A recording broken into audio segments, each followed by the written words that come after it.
ଏହି 5 ଜଣ ବ୍ୟାଟରଙ୍କୁ ଦେଖିଲେ ଥରନ୍ତି ବୋଲର। ଜି ହଁ ଦର୍ଶକ ବନ୍ଧୁ, 5 ଭୟଙ୍କର ତଥା ଦୁର୍ଦ୍ଦଶ ବ୍ୟାଟର ପଡ଼ିଆକୁ ଆସିଲେ ଥରହର ହୁଅନ୍ତି ବୋଲରମାନେ। କ୍ରିକେଟ ଜଗତର 5 ଜଣ ସବୁଠାରୁ ବିପଦପୂର୍ଣ୍ଣ ବ୍ୟାଟର ଯେଉଁମାନେ ପଡ଼ିଆକୁ ଓହ୍ଲାଇବେ ଥରହର ହେଉଥିଲେ ବୋଲର। ପଡ଼ିଆରେ ସେମାନେ ସବୁବେଳେ ବୋଲିଂ ପକ୍ଷଙ୍କ ପାଇଁ ମୁଣ୍ଡ ବିନ୍ଧାର କାରଣ ପାଲଟିଛନ୍ତି। ତେବେ ସେହି 5 ଜଣ ବ୍ୟାଟର ଏତେ ନିର୍ଦ୍ଦୟ ଭାବେ ବୋଲରଙ୍କୁ ପିଟନ୍ତି ଯେ ପ୍ରତିପକ୍ଷ ବୋଲରଙ୍କ ଭିତରେ କମ୍ପନ ସୃଷ୍ଟି ହୁଏ। ଏହି 5 ଜଣ ବ୍ୟାଟର ବିସ୍ଫୋରକ ବ୍ୟାଟେରୀରେ ଏପରି ମାଇଲଖୁଣ୍ଟ ଛିଡ଼ା କରିଛନ୍ତି ଯାହା ସବୁଠାରୁ ଅଭିଜ୍ଞ ବ୍ୟାଟର ବି କରିପାରିନାହାନ୍ତି।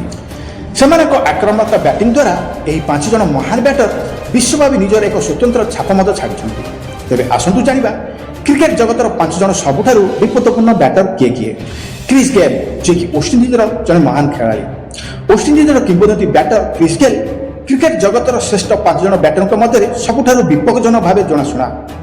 ଗେଲ୍ ଟେଷ୍ଟ କ୍ରିକେଟ 2ଟି ତ୍ରିଶତକ ହାସଲ ଏବଂ ଏକଦିବସ କ୍ରିକେଟରେ ଗୋଟିଏ ଦ୍ୱିଶତକ ଏବଂ T20ରେ 2ଟି ଶତକ ମାରିଛନ୍ତି। କ୍ରିସ୍ ଗେଲ୍ ଆନ୍ତର୍ଜାତିକ କ୍ରିକେଟରେ ମୋଟ 19,593 ରନ୍ କରିଛନ୍ତି, ଯେଉଁଥିରେ 42ଟି ଶତକ ଏବଂ 105ଟି ଅର୍ଦ୍ଧଶତକ ଅନ୍ତର୍ଭୁକ୍ତ ରହିଛି। କ୍ରିସ୍ ଗେଲ୍ ଆନ୍ତର୍ଜାତିକ କ୍ରିକେଟରେ ମୋଟ ଯିଏକି 553ଟି ଛକା ମାରିଛନ୍ତି।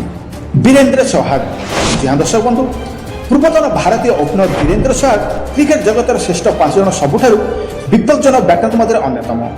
ବୀରେନ୍ଦ୍ର ସେହୱାଗ ଟେଷ୍ଟ କ୍ରିକେଟରେ 2ଟି ତ୍ରିଶତକ ଏବଂ ଏକଦିବସ କ୍ରିକେଟରେ ଗୋଟିଏ ଦ୍ୱିଶତକ ମାରିଛନ୍ତି। ସେହୱାଗ ଆନ୍ତର୍ଜାତିକ କ୍ରିକେଟରେ 70,253 ରନ୍ କରିଛନ୍ତି, ଯେଉଁଥିରେ 38ଟି ଶତକ ଏବଂ 72ଟି ଅର୍ଦ୍ଧଶତକ ଅନ୍ତର୍ଭୁକ୍ତ ରହିଛି। ସେ ଆନ୍ତର୍ଜାତିକ କ୍ରିକେଟରେ ମୋଟ 283ଟି ଛକା ମାରିସାରିଛନ୍ତି। ଏବି ଡିଭିଲିୟର୍ସ, ଦର୍ଶକ ବନ୍ଧୁ, ପୂର୍ବତନ ଦକ୍ଷିଣ ଆଫ୍ରିକା ବ୍ୟାଟର ଏବି ଡିଭିଲିୟର୍ସ ମଧ୍ୟ କ୍ରିକେଟ ଜଗତର ଶ୍ରେଷ୍ଠ 5 ଜଣ ସବୁଠାରୁ ଦୁର୍ଦ୍ଦର ବ୍ୟାଟରଙ୍କ ମଧ୍ୟରୁ ଜଣେ। 2015 ମସିହାରେ ଏବି ଡିଭିଲିୟର୍ସ 31 ବଲରେ ଶତକ ମାରି ଦୁନିଆରେ ଦ୍ରୁତତମ ଶତକର ବିଶ୍ୱ ରେକର୍ଡ ସ୍ଥାପନ କରିଥିଲେ, ଯାହା ଏପର୍ଯ୍ୟନ୍ତ ଅନ୍ୟ କୌଣସି ବ୍ୟାଟର ଭାଙ୍ଗି ପାରିନଥାନ୍ତି। ସେ ଆନ୍ତର୍ଜାତିକ କ୍ରିକେଟରେ 20,014 ରନ୍ କରିଛନ୍ତି, ଯେଉଁଥିରେ 47 ଶତକ ଏବଂ 109ଟି ଅର୍ଦ୍ଧଶତକ ଅନ୍ତର୍ଭୁକ୍ତ ରହିଛି। ଏବେ ବି ଡିଭିଲିୟର୍ସ ଆନ୍ତର୍ଜାତିକ କ୍ରିକେଟରେ ମୋଟ 328ଟି ଛକା ମାରିଛନ୍ତି। ସନତ ଜୟସୂର୍ୟା, ଶ୍ରୀଲଙ୍କାର ପୂର୍ବତନ ଓପନର ସନତ ଜୟସୂର୍ୟା କ୍ରିକେଟ ଇତିହାସର ସବୁଠାରୁ ଡେଞ୍ଜର ବ୍ୟାଟରମାନଙ୍କ ମଧ୍ୟରୁ ଜଣେ ଥିଲେ। ଦ୍ରୁତ ଗତିରେ ରନ୍ କରିବା ଏବଂ ବଡ଼ ବଡ଼ ଛକା ମାରିବା ପାଇଁ ଜଣାଶୁଣା ଥିଲେ। ତାଙ୍କୁ ବୋଲିଂ କରିବାକୁ ବୋଲରମାନେ ଭୟଭୀତ ମଧ୍ୟ କରୁଥିଲେ। ଜୟସୂର୍ୟା ଆନ୍ତର୍ଜାତିକ କ୍ରିକେଟରେ 21,332 ରନ୍ କରିଛନ୍ତି, ଯେଉଁଥିରେ 42ଟି ଶତକ ଏବଂ 103ଟି ଅର୍ଦ୍ଧଶତକ ଅନ୍ତର୍ଭୁକ୍ତ ରହିଛି। ସେ ଆନ୍ତର୍ଜାତିକ କ୍ରିକେଟରେ ମୋଟ 352ଟି ଛକା ମାରିଛନ୍ତି। ଆଡମ ଗିଲକ୍ରିଷ୍ଟ, ପୂର୍ବତନ ଅଷ୍ଟ୍ରେଲିଆ ବିସ୍ଫୋରକ wicket keeper batsman Adam Gilchrist ବୋଲରଙ୍କୁ କନ୍ଦାଉଥିଲେ। ତାଙ୍କର ବିସ୍ଫୋରକ ବ୍ୟାଟିଂ ପ୍ରତିପକ୍ଷ ଟିମ୍କୁ ଅଡୁଆରେ ପକାଉଥିଲା। ଗିଲକ୍ରିଷ୍ଟ ଆନ୍ତର୍ଜାତିକ କ୍ରିକେଟରେ 15,461 ରନ୍ କରିଛନ୍ତି, ଯେଉଁଥିରେ 33ଟି ଶତକ ଏବଂ 81ଟି ଅର୍ଦ୍ଧଶତକ ଅନ୍ତର୍ଭୁକ୍ତ ରହିଛି।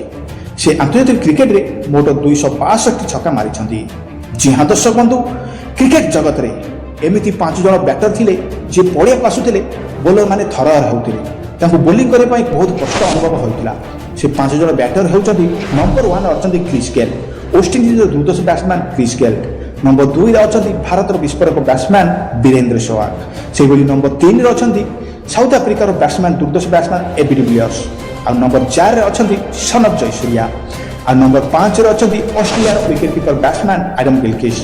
ଏହି ଦୁର୍ଦ୍ଦଶ 5 ଜଣ ବ୍ୟାଟ୍ସମ୍ୟାନ୍ ଯିଏକି 1990 ଦଶକରେ ଏମିତି ବ୍ୟାଟ୍ସମ୍ୟାନ୍ ଥିଲେ ପଡ଼ିଆକୁ ଆସୁଥିଲେ ମାନେ ବୋଲରମାନେ ଥରହର ହେଉଥିଲେ। ତାଙ୍କୁ ବୋଲିଂ କରିବା ପାଇଁ ଡରୁଥିଲେ। ତାଙ୍କର ରେକର୍ଡ ଏପର୍ଯ୍ୟନ୍ତ ମଧ୍ୟ ବଡ଼ ବଡ଼ ସ୍କୋର ବା ଶତକ ମାରିବାର ରେକର୍ଡ ଏପର୍ଯ୍ୟନ୍ତ ତାଙ୍କ ନାମରେ କାଏମ ରହିଛି। ଦର୍ଶକ ବନ୍ଧୁ, ତ ଇଏ ଥିଲେ ବିଶ୍ୱର ବହୁତ ଦୁର୍ଦ୍ଦଶ 5 ବ୍ୟାଟର ଯାହା ମୁଁ ଆପଣମାନଙ୍କୁ ଜଣାଇଲି କି ତାଙ୍କୁ ବୋଲିଂ କରିବାକୁ ଡରୁଥିଲେ ବୋଲରମାନେ। ତ ଅପଡ଼େଟ୍ ଯଦି ଆପଣମାନଙ୍କୁ ଭଲ ଲାଗିଥାଏ ତ ଗୋଟେ ଲାଇକ୍ କରିବେ ଆଉ ज़्यादा ସେୟାର କରିବେ, କାରଣ ଏଇଭଳିଆ କ୍ରିକେଟ କଣ୍ଟେଣ୍ଟ ସର୍ବପ୍ରଥମେ ମୋ ଚ୍ୟାନେଲ ସ୍ମାଇଲ୍ ବର୍ଡ କ୍ରିକେଟରେ ଆପଣମାନେ ଦେଖିବାକୁ ପାଇବେ। ତ ଆଜି ପାଇଁ ରହୁଛି, ଦେଖାବ କାଲି ଏମିତି ଏକ ନୂଆ ଦମଦାର ଭିଡ଼ିଓରେ। ସେତେବେଳେ ଟେକ୍ କେୟାର, ଜୟ ଜଗନ୍ନାଥ।